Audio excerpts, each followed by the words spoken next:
Logo, uma semana depois do Black Friday, é fácil decorar que é sempre depois do Black Friday, começa o Congresso Americano de Hematologia, que é o congresso mais importante do mundo. E através desse congresso é que a gente faz um planejamento do que está por vir. A gente cada vez mais tem tido uma aceleração no desenvolvimento de medicamentos e métodos diagnósticos, e é nesse congresso que as coisas vão acontecendo.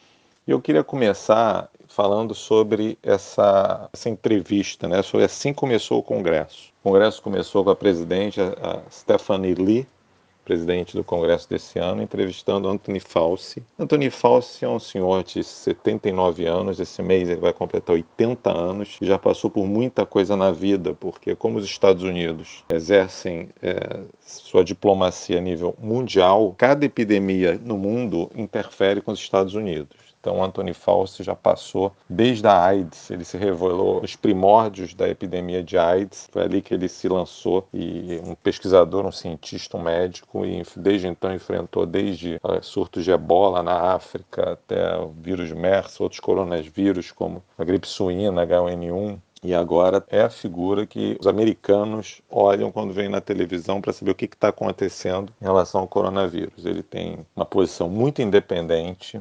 Me parece, inclusive, que ele tem um cargo independente do governo americano, ele não é nomeado pelo governo lá. A agência de saúde, ela é uma agência de fato, quer dizer, que a princípio não tem interferência política, de modo que ele muitas vezes ele bate de frente, às vezes ele ouve, às vezes ele fala, enfim. Tem uma cadeira quente lá onde ele senta. E já enfrentou 6 presidentes, né? Vai agora para o 7º a partir do ano que vem. E ele falou de fato que ele nunca tinha esperado enfrentar um desafio como o desse ano. Um desafio de uma pandemia mundial, uma doença que foi descrita em dezembro de 2019 e que assolou mesmo o mundo inteiro. Coisas importantes, assim, nesses 30 minutos que foram a entrevista, falou-se muito sobre questões históricas, questões sobre a diferença dessa epidemia em relação às outras, né? Então, claramente, a principal diferença é que essa epidemia ela é uma epidemia revelada, é uma epidemia que está acontecendo em tempo real e alcançando a todo mundo e que todo mundo está vendo. Ao contrário, por exemplo, ele citou a AIDS que é como uma epidemia silenciosa, em que a maioria das pessoas demoraria anos e décadas para desenvolverem sintomas. Então, casos esporádicos, né,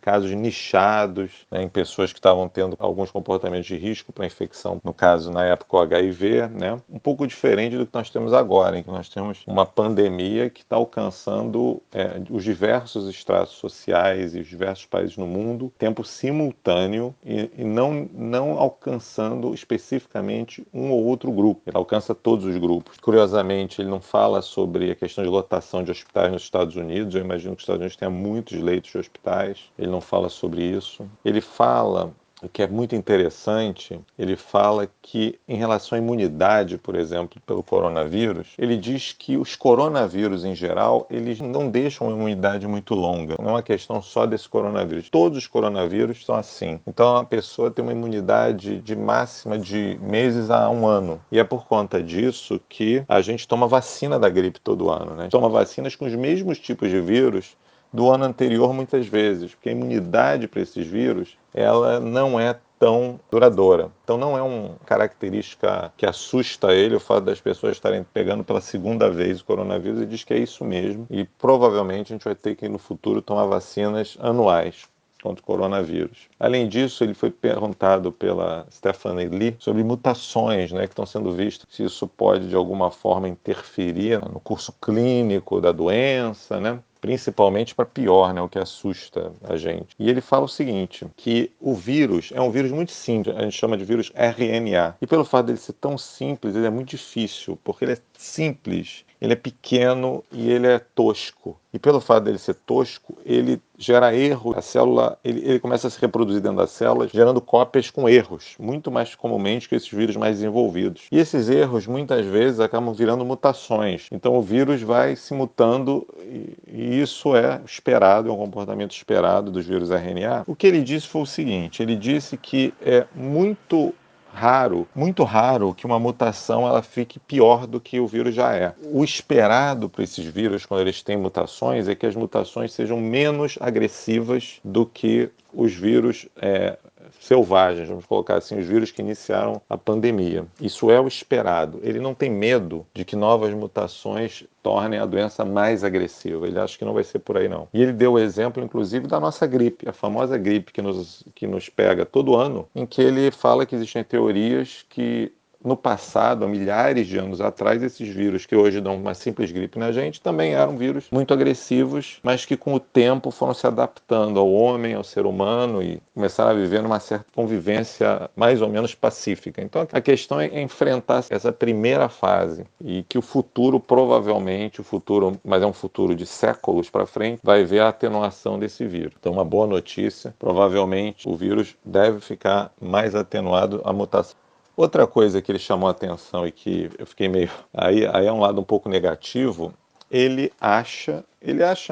Não porque ele tem que ter certeza, né? Ele está trabalhando com equipes e a opinião dele é que 2021 não haverá o controle da pandemia, infelizmente. Ainda que as vacinações, os protocolos de vacinação comecem a surgir já em janeiro, ele não vê como toda a população de um determinado país ser vacinada e ficar imunizada no ano de 2021. Então a gente tem que ficar com as barbas de molho, porque se quem está falando são os Estados Unidos, a gente aqui é muito pior, né? De maneira geral, países com menos poder econômico. Então, vai se começar a vacinação, talvez em janeiro. O Ministério da Saúde fala em março, e eu já ouvi o Ministério da Saúde falar em 1/3 da população vacinada em 2021. Então, eu acho que a gente tem que ter clareza de que nossos planos de uma vida normal, nossos planos de viagens, nossos planos de eventos e shows têm uma chance enorme de serem adiados. Eu acho muito importante a gente ter uma posição realista, independente do que a gente ache, porque se isso foi 2020, é possível que 2021 a gente continue muito ainda fechado. Em relação às vacinas, ele considera um espetáculo. Isso é um lado pouco apreciado que eu queria passar para vocês. Ele diz que se falassem para ele em janeiro que em dezembro haveria vacinas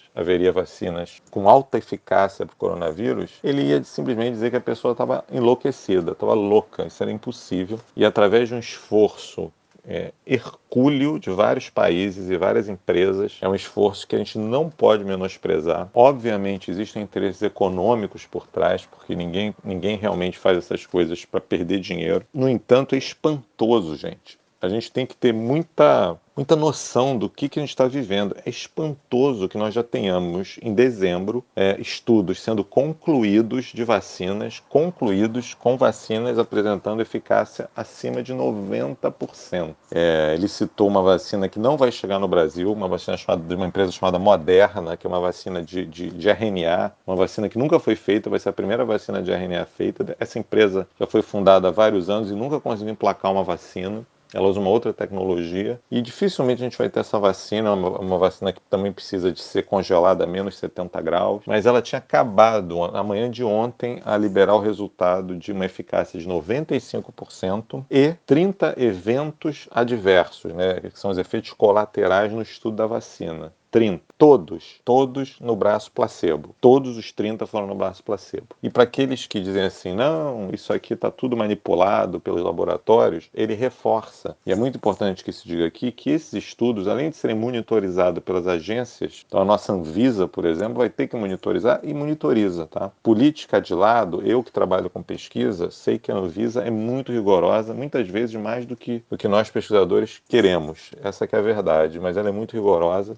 Tem um corpo técnico bom. O corpo técnico da Anvisa é muito bom, e o FDA é a mesma coisa, e a agência britânica é a mesma coisa, vocês imaginem a Europa, etc, etc, etc. E todos esses estudos de vacina, eles só são autorizados se houver dentro desses estudos de vacina um comitê independente. A gente chama comitê independente, que é um comitê com pessoas que não têm interesse na empresa, não são empregados da empresa, não têm interesse governamental também, não são funcionários do governo, que são pessoas conhecidas, são pessoas que são pessoas na área das vacinas, que são pessoas reconhecidas, então fazem parte desse comitê e o único papel delas é dizer se a pesquisa e os resultados estão sendo feitos de acordo com o que foi planejado, de acordo com as melhores práticas éticas. Não existe, pelo menos nas vacinas, que vão ser apreciadas por FDA, Anvisa, não existe a possibilidade de não ter um comitê independente de avaliação. Isso é outra coisa. Então as vacinas são muito confiáveis, segundo ele, muito confiáveis, e são muito eficazes, e são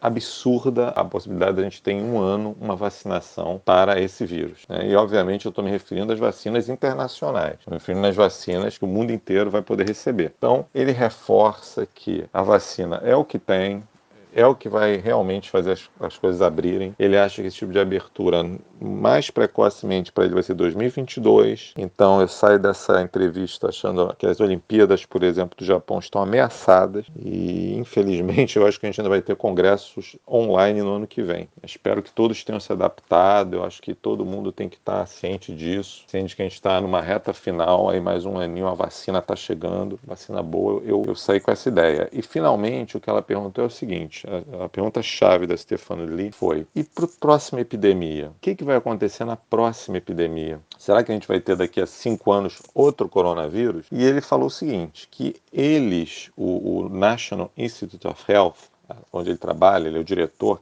o Instituto da Saúde Nacional, né? National Institute of Health, eles já estão visualizando a necessidade de uma vacina universal para coronavírus. Ele citou uma coisa muito interessante, que as estruturas entre esses vírus, coronavírus, o da gripe suína, outros coronavírus, inclusive animais, o coronavírus do morcego e esse coronavírus que dá o Covid-19, são mais de 90% semelhantes. E que eles estão trabalhando na possibilidade de atacar um ponto em que todos os coronavírus tenham na sua estrutura, de modo que a gente desenvolva uma vacina, a gente tenha à nossa disposição futuramente uma vacina contra qualquer tipo de coronavírus. Seria estupendo.